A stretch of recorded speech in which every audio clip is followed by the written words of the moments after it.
Pemirsa masih di IDX Langsung Closing dan kita ke topik pilihan di mana saham-saham sektor kesehatan kembali mendominasi top gainers di siang tadi dengan penguatan hingga 28%. Kenaikan seiring angka kasus COVID-19 aktif mencapai 2.500 orang dan pemberian vaksin booster ketiga atau vaksinasi COVID dosis 5 yang juga sudah mulai dibuka di DKI Jakarta.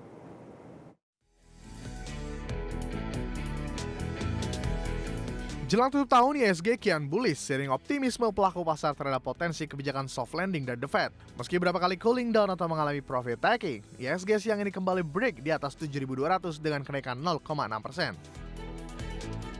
Pergerakan IHSG juga diwarnai kenaikan sejumlah sektor yang berotasi secara bergantian setiap hari. Salah satunya adalah sektor kesehatan yang lagi-lagi melanjutkan penguatan hari ini, ditopang 5 saham yang naik signifikan, bahkan ada yang hingga 28%.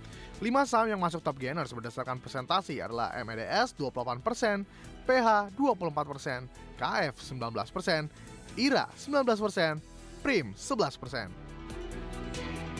Penguatan saham kesehatan ini dinilai seiring tingginya spekulasi akan kekhawatiran peningkatan angka kasus COVID-19 aktif di Indonesia. Bahkan, naiknya kembali COVID-19 di Indonesia terjadi setelah beberapa bulan sebelumnya pemerintah menetapkan COVID-19 sebagai endemik.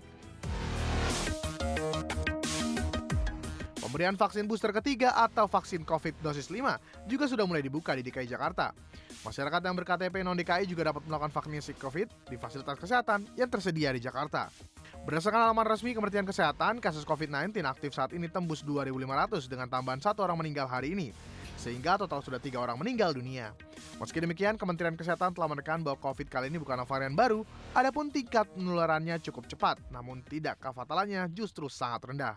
Yang perlu saya informasikan di sini, ini bukan varian baru, ini subvarian EG.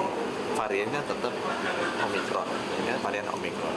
Varian Omicron itu ciri-cirinya menyebarnya cepat, tapi fatality rate-nya sangat rendah.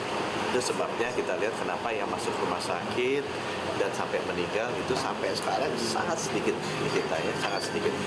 Di sisi lain, katalis positif juga datang dari anggaran kesehatan untuk tahun 2024 yang direncanakan sebesar 186,4 triliun atau sebesar 5,6% dari APBN.